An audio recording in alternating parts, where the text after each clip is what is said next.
Mes chers collègues, mes chers étudiants, honorable assistance, bonjour. Donc, mathématiques porte sur le développement durable en Algérie entre mythe et réalité. Alors.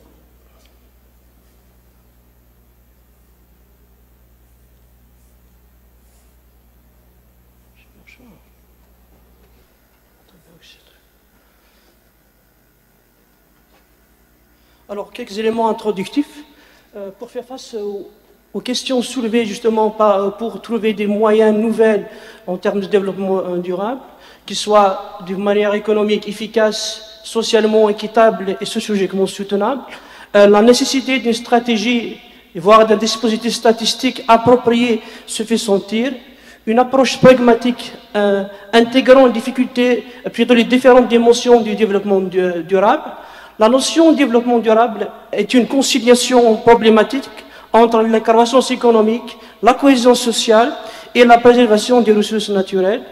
En 1977, il y a eu un rapport du Club de Rome dont le titre est « Halte à la croissance ». Cette surexploitation des ressources naturelles due ou bien causée essentiellement une double croissance démographique mais aussi économique. En 1972, il y a eu la conférence des Nations Unies pour l'environnement humain. Là, on aborde les conditions d'un modèle de développement, modèle de développement qui soit compatible avec ce qu'on appelle l'équité et la protection de l'environnement. En 1997, vous avez le rapport Brundtland. Je cite cette définition parce qu'à mon sens, il est représentatif. Le développement durable est un type de développement qui va permettre de satisfaire les besoins du présent sans pour autant compromettre la possibilité pour les générations futures de satisfaire les leurs. Donc, pour le premier titre que j'ai choisi, j'ai fait un petit rappel un petit peu à l'économie politique. Alors, développement durable comme étant une nouvelle voie, ou bien un modèle universel ou bien un mandat de civilisation, ça sous-entend que ce soit un projet central entouré du côté d'un écosystème en termes de propos et bien sûr d'actes. On dit développement durable, on dit aussi économie verte, économie bleue, économie circulaire. Ces trois synonymes sont fortement corollaires d'une même racine. La notion développement durable s'articule autour de deux concepts que sont la durabilité pour le monde anglophone et la soutenabilité pour le monde francophone. Ces deux conditions sont un impératif imposé pour une standardisation de la société avec un nouveau paradigme de modernité et de progrès humain. C'est une conception onusienne, ça vient des Nations Unies, avec un cachet multidimensionnel et éthique de développement durable, caractère qui n'est pas forcément uniquement économique. L'économie du grec, c'est oikonomia, qui se base sur une triptyque de préoccupations bien fondée de l'action humaine, bien sûr, l'importance de l'harmonie sociale et de l'équilibre environnemental. Le développement durable se rapproche de la conception d'Aristote. Pour lui, l'éthique domestique, qui est synonyme de l'éthique domestique, à la police, voire à la cité, et donc à l'État sur le plan macro. Et quand on dit esprit du père de famille, ou bien esprit de bonne mère de famille à l'échelle micro, ça va se transposer sur l'échelle macro autant que bonne gouvernance de la cité. La gouvernance d'un foyer qui s'oppose au foyer commun, au foyer familial, c'est-à-dire il faut prendre en compte un patrimoine comme étant un héritage matériel et immatériel que l'on se doit de transmettre aux générations futures. Ici, l'administration de la maison va aussi s'opposer, voire peut-être se compléter avec l'administration du patrimoine.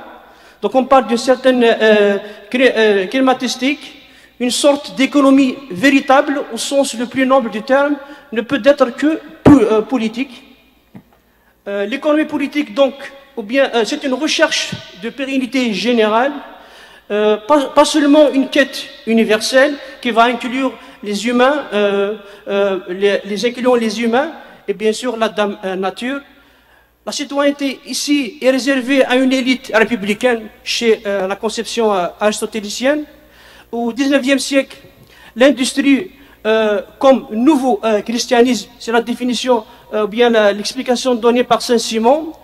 Donc on va passer de cette vision saint-simonienne vers un utilitarisme développé par Bentham et Mill en 1863 pour passer à un indicateur de bonheur national brut chez le roi Bhoutan plutôt. Donc une conception antique d'une économie responsable va alimenter alimenter et n'a pas cessé d'alimenter et d'inspirer la pensée politique contemporaine. En conséquence, cette moralité du bonheur n'est donc pas uniquement exclusive à aucune culture particulière. Donc le développement durable, c'est une feuille de route à 17 objectifs adoptés par les Nations Unies sur un horizon de 2030. C'est forcément un standard universel de bonheur national à la portée de toutes les sociétés du monde. Deuxième titre que j'ai choisi, c'est que toutes les voies mènent à home, ou bien à la maison. Le développement durable, comme énoncé, c'est une réconciliation à 3 dimensions, l'économie, la société et bien sûr l'environnement, qui sont dissociés constamment avec la modernité industrielle. En 1887, on va assister à l'apparition du fameux livre de Ferdinand Tonis sur la communauté et la société. Ici, la société et la communauté vont s'opposer parce que la société va attribuer un rôle plus à l'individu, au groupe. On parle donc d'une société moderne qui va s'opposer automatiquement à une société traditionnelle. C'est une division accrue, accentuée du travail individuel. La problématique de l'environnement ici est donc indissociable d'une problématique sociale. Le troisième titre, c'est l'écosystème en tant que forme naturelle d'économie. Alors, un écosystème, ça a été développé par Arthur George Stanley en 1937. Pour lui, c'est une organisation de l'habitat. Il va organiser l'habitat en tant que notion de relation sociale et bien sûr la question de l'environnement. Ce sont les 3 composants de l'écosystème. Un écosystème qui soit comme un espace ou bien un milieu d'échange et de transfert d'énergie, de matière, bien sûr d'information. Vous avez, on passe le concept écologie qui a été développé par Hackers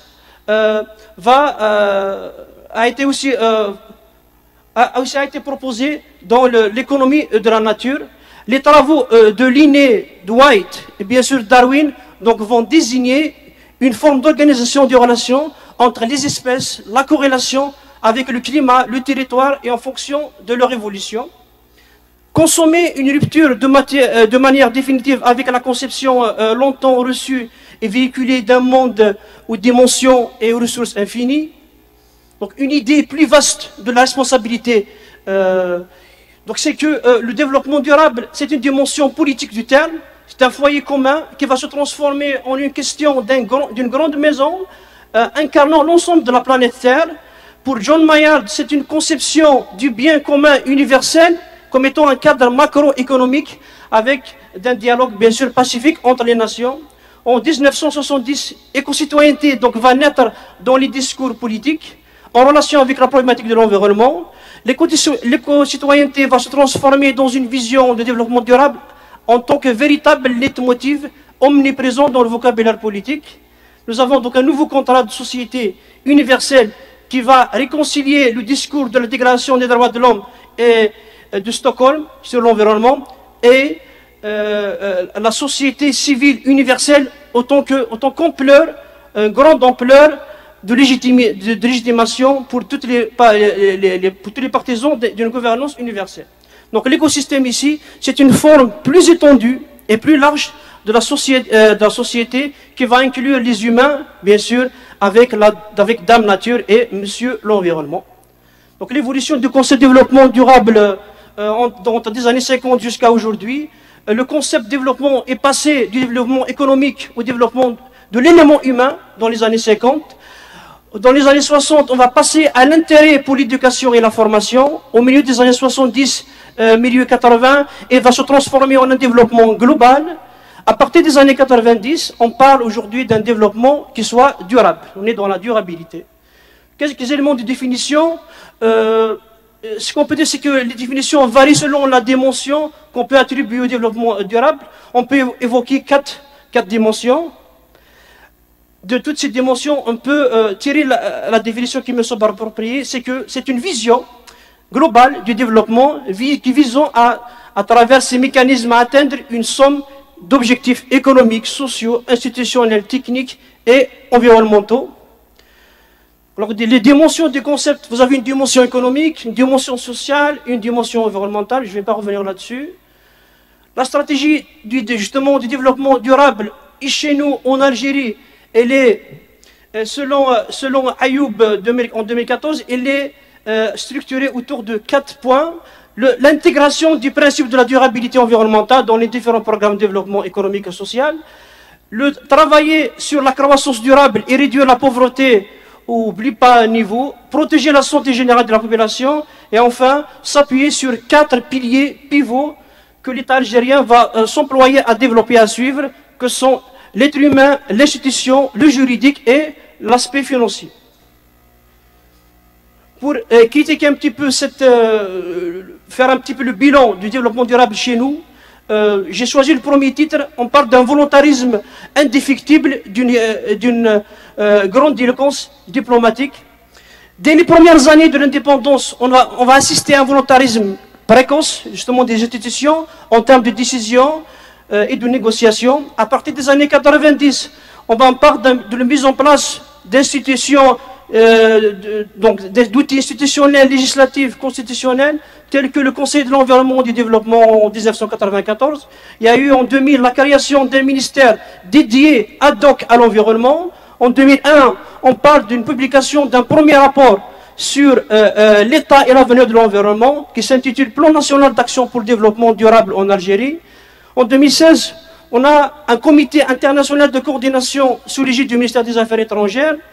La collaboration des autorités algériennes avec les organismes et experts internationaux. Nous avons l'exemple de la coopération allemande, où une centaine de collaborations nationaux et internationaux qui va assister justement ces collaborateurs nationaux et internationaux sur le terrain à travers des projets d'agriculture, d'écotourisme, de gestion de déchets, de communication environnementale.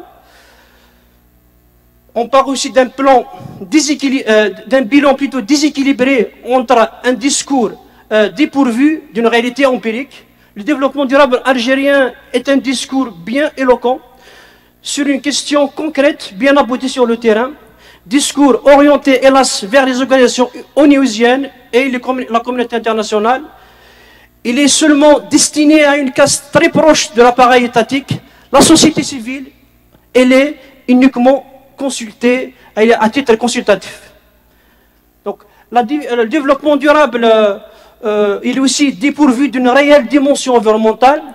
Vous avez la capitale, Alger, la capitale, qui est carrément résiliente aux aléas de la nature, et bien sûr naturelle et climatique, comme c'était le cas il y a quelques années avec les inondations de 2001. Donc les signaux écologiques sont en rouge. Aucune évolution dans le sens positif n'a été enregistrée. Une transition énergétique sans réelle dynamique de changement. Donc un inventaire accablant. Vous avez par exemple le secteur de l'habitation, bien des ménages, qui vient en tête en termes de consommation d'énergie, sans aucune efficacité et une sobriété énergétique. Le secteur du transport qui vient en second lieu, avec un parc roulant, 90% c'est un parc roulant, dont 70% c'est du diesel, donc c'est pas la peine de revenir sur les points négatifs sur l'environnement. Vous avez aussi l'électricité qui est produite à 99% du gaz, or que l'Algérie dispose d'une ressource renouvelable qui est le solaire. Donc on est toujours dans l'énergie fossile. Donc on ne veut pas aller dans l'énergie renouvelable. Donc en plus, il y a un potentiel important, solaire, éolienne, qu'il faut justement rationaliser pour justement parier à toutes ces ressources qui se raréfient de jour en jour. Merci pour votre écoute. Merci à vous.